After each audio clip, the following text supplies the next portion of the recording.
दोस्तों आज का जो वीडियो का टॉपिक है वो है 8 क्लास के साइंस का 6 नंबर चैप्टर जो है घर्षण के कारण, जिसमें प्रश्न एक है कौन सा गतिशील गेंद की गति को मंद करता है। बहुत आसान है। उत्तर में है घर्षण बल गतिशील गेंद की गति को मंद करता है। प्रश्न दो, घर्षण बल क्या है। ये बहुत महत्वपूर्ण क्वेश्चन है, जिसमें उत्तर है घर्षण बल वह बल है जो किसी वस्तु की गति का विरोध करता है। जब कोई वस्तु दूसरी वस्तु की सतह पर गति करती है तो उनके संपर्क सतहों के बीच घर्षण बल लगता है। यह बल हमेशा गति के विपरीत दिशा में कार्य करता है और वस्तु को धीरे करने का प्रयास करता है। घर्षण बल एक संपर्क बल है क्योंकि यह दो सतहों के बीच लगता है। बहुत आसान है। आपको ये वीडियो अच्छा लगता होगा तो आप इसको लाइक कीजिएगा और अंत तक जरूर देखिएगा, जिसमें और आपको क्वेश्चन बताएंगे। पूरा चैप्टर है इसमें। तो चलिए दूसरा क्वेश्चन देखते हैं। प्रश्न 3, स्थैतिक घर्षण बल या स्थैतिक घर्षण तथा गतिज घर्षण में अंतर बताइए। उत्तर, स्थैतिक घर्षण और गतिज घर्षण में अंतर। स्थैतिक घर्षण जब किसी विराम अवस्था में रहने वाली वस्तु को गति में लाने का प्रयास किया जाता है तो उस समय लगने वाला घर्षण बल स्थैतिक घर्षण बल कहलाता है। नंबर 2, गतिज घर्षण जब कोई वस्तु दूसरी वस्तु की सतह पर गतिशील होती है तो उनके बीच लगने वाला घर्षण बल गतिज घर्षण कहलाता है। गतिज घर्षण का नाम स्थैतिक घर्षण से कम होता है।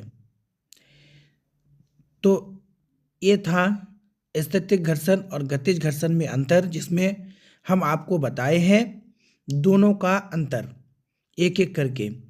तो आपको अच्छा जरूर लगता होगा तो इसको अंत तक जरूर देखिएगा, जिसमें दूसरा क्वेश्चन भी आपको बताएंगे, जिसमें 8 क्लास के साइंस का 6ठा चैप्टर है, जिसमें आप प्रश्न 4, घर्षण बल की दिशा क्या होती है। उत्तर, घर्षण बल की दिशा हमेशा वस्तु की गति के विपरीत होती है। उसका दिशा क्या होता है घर्षण बल का, हमेशा वस्तु के विपरीत होता है। प्रश्न 5, जब गेंद को समान वेग में फेंकेंगे तो गेंद क्यों। 1 नंबर, पक्की समतल सतह पर लंबी दूरी तय करती है। नंबर 2, कच्ची सड़क पर कम दूरी तय करती है। नंबर 3, ककड़ी सड़क पर बहुत कम दूरी तय करती है। जिसमें उत्तर है जब गेंद को समान वेग में फेंका जाता है तो आपको आगे बताया जाता है कि ये 3 जो पॉइंट है, 1 2 3 5 नंबर क्वेश्चन का ये बताया गया है।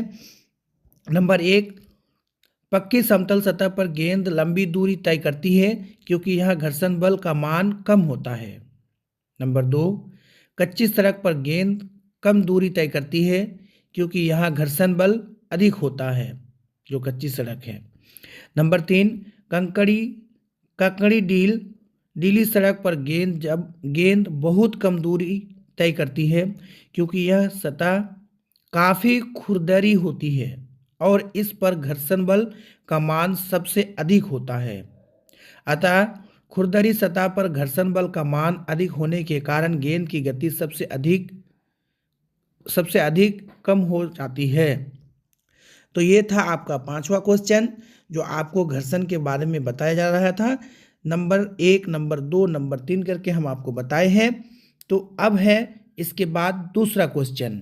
चलिए आगे देखते हैं। प्रश्न 6, जब एक वस्तु दूसरी वस्तु की सतह पर गति करती है तो कौन वस्तु घर्षण प्रदर्शित करेगी। नंबर 1, निचली वस्तु की सतह। नंबर 2, ऊपरी गतिशील वस्तु की सतह। नंबर 3, दोनों वस्तु की सतह। तो यहाँ पे उत्तर है दोनों वस्तु की सतह। नंबर अब है प्रश्न 7, खिलाड़ी द्वारा जूतों में कांटे का प्रयोग क्यों किया जाता है। ये बहुत महत्वपूर्ण है क्वेश्चन। उत्तर, खिलाड़ी द्वारा जूतों में कांटे का प्रयोग इसलिए किया जाता है ताकि अधिक घर्षण बल उत्पन्न हो सके। कांटे जमीन में घुसकर जूते और जमीन के बीच अच्छा संपर्क स्थापित करती है। इससे जूते और जमीन के बीच अधिक घर्षण बल लगता है, जो खिलाड़ी को फिसलने से बचाता है और वह अपनी क्षमता के अनुसार प्रदर्शन कर पाता है। ये क्वेश्चन बहुत महत्वपूर्ण है। ये क्वेश्चन आपको कई एक जगह में शॉर्टली, ऑब्जेक्टली, सब्जेक्टली पूछा जाता है। तो ये क्वेश्चन बहुत महत्वपूर्ण है इस चैप्टर में सबसे ज़्यादा। तो चलिए आप दूसरा क्वेश्चन देखते हैं दोस्तों। प्रश्न 8, घर्षण हानिकारक वस्तु अनिवार्य है क्यों? अब बताइए, घर्षण हानिकारक वस्तु है।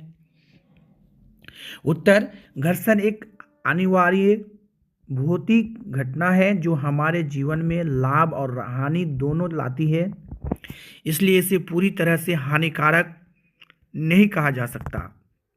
घर्षण के लाभ, नंबर 1, घर्षण के बिना चलना, खड़े रहना या किसी वस्तु को पकड़ना असंभव होगा।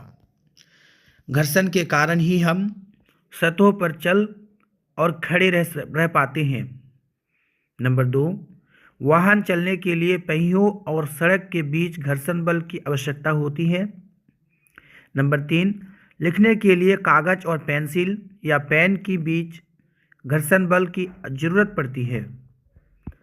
तो ये था घर्षण बल के लाभ, या क्वेश्चन में कह रहा है घर्षण बल से अब हानिकारक वस्तु अनिवार्य है क्यों। ये था घर्षण बल के लाभ। अब घर्षण बल के हानिकारक भी आपको बताएंगे इसके बाद। घर्षण से हानिकारक वस्तु अनिवार्य है क्यों। अब है घर्षण का आपको लाभ पहुंचाया, अब घर्षण के नुकसान भी आपको बताएंगे। नंबर 1, घर्षण से वस्तुओं का घिसना और क्षय होना, जैसे कपड़े, जूते, चाकू, पेंसिल आदि। नंबर 2, मशीनों में घर्षण से ऊर्जा का नुकसान होता है। नंबर 3, गतिशील वस्तुओं की गति धीमी पड़ती है।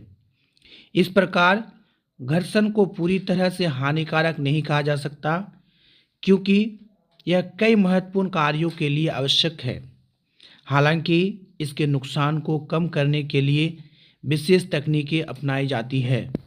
तो ये था आपका प्रश्न 8, जो आपको नुकसान और लाभ दोनों आपको बताया गया घर्षण के अनिवार्य में।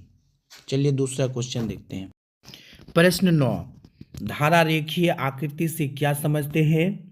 हवाई जहाज की आकृति या नाव जहाज को विशेष आकृति क्यों प्रदान की जाती है? उत्तर, धारा रेखीय आकृति ऐसी विशेष आकृति होती है जिससे तरल पदार्थों जैसे हवा या जल से होने वाला घर्षण कम से कम हो। इस प्रकार की आकृति में सामने वाला हिस्सा नोकीला और पीछे वाला हिस्सा गोलाकार होता है। हवाई जहाज, नाव और जहाज को धारा रेखीय आकृति प्रदान की जाती है ताकि उनका हवा और जल से घर्षण कम से कम हो और वे अपने गंतव्य तक आसानी से पहुंच सके। धारा रेखीय आकृति से वायु या जल से लगने वाला प्रतिरोध कम होता है, जिससे ऊर्जा की बचत होती है और गति अधिक बनी रहती है। ये था आपका प्रश्न 9, जो बहुत अच्छा क्वेश्चन है और बहुत आसानी से समझ भी सकते हैं, जिसमें हम आपको उत्तर दिए हैं।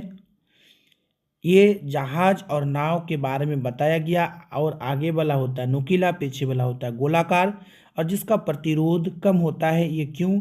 क्योंकि धारा रेखीय की वजह से। चलिए दोस्तों अब अगला क्वेश्चन देखते हैं। प्रश्न 10, खाली स्थानों को भरे। देखिए दोस्तों, इसमें आपका जो चैप्टर में दिया है 5 खाली जगह, 5 क्वेश्चन का खाली जगह है, जिसमें हम ग्रीन करके आपको घेर करके हम रखे हैं, वही खाली जगह है। नंबर 1 में कहता है घर्षण वह बल है जो गति का विरोध करता है। यहाँ पे आपको खाली जगह में विरोध हो जाएगा, ध्यान से देखिएगा दोस्तों। नंबर 2, किसी सतह की अपेक्षा रुखड़ी सतह अधिक घर्षण उत्पन्न करती है। यहाँ पे खाली जगह जो है हम घेर के रखे हैं, यहाँ पे अधिक हो जाएगा। नंबर 3, कैरम बोर्ड पर पाउडर के प्रयोग से घर्षण कम हो जाता है। यहाँ पे देखिए कि खाली जगह में कम दिया गया है। नंबर 4, तरल घर्षण को घर्षण कहते हैं। तरल घर्षण को घर्षण कहते हैं, या खाली जगह घर्षण हो जाएगा। नंबर 5, हवाई जहाज की आकृति धारा रेखीय होती है, जिससे हवा के कारण घर्षण कम होती है।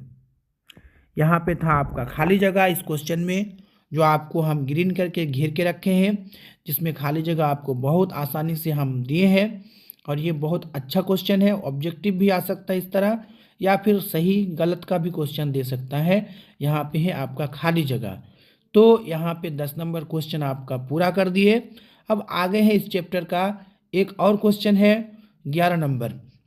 प्रश्न, नीचे दिए गए कथन सत्य है या असत्य है, मतलब सही या गलत, सत्य या असत्य। नंबर 1, जब किसी गेंद को किक करते हैं तो सदा के लिए लुढ़कती रहती है, ये क्या होगा? ये असत्य है। नंबर 2, घर्षण के कारण ऊष्मा ऊर्जा उत्पन्न होती है, क्या ये सही बात है? हाँ, सही बात है, ये सत्य होगा। नंबर 3, वस्तु के भार पर घर्षण का मान निर्भर करता है, हाँ सही बात है, ये भी सत्य होगा। नंबर 2, संरेखक के प्रयोग से घर्षण का मान घट जाता है, उत्तर सत्य है। तो ये था आपका 11 क्वेश्चन, इस चैप्टर में लास्ट क्वेश्चन था और आपको हम समझाए।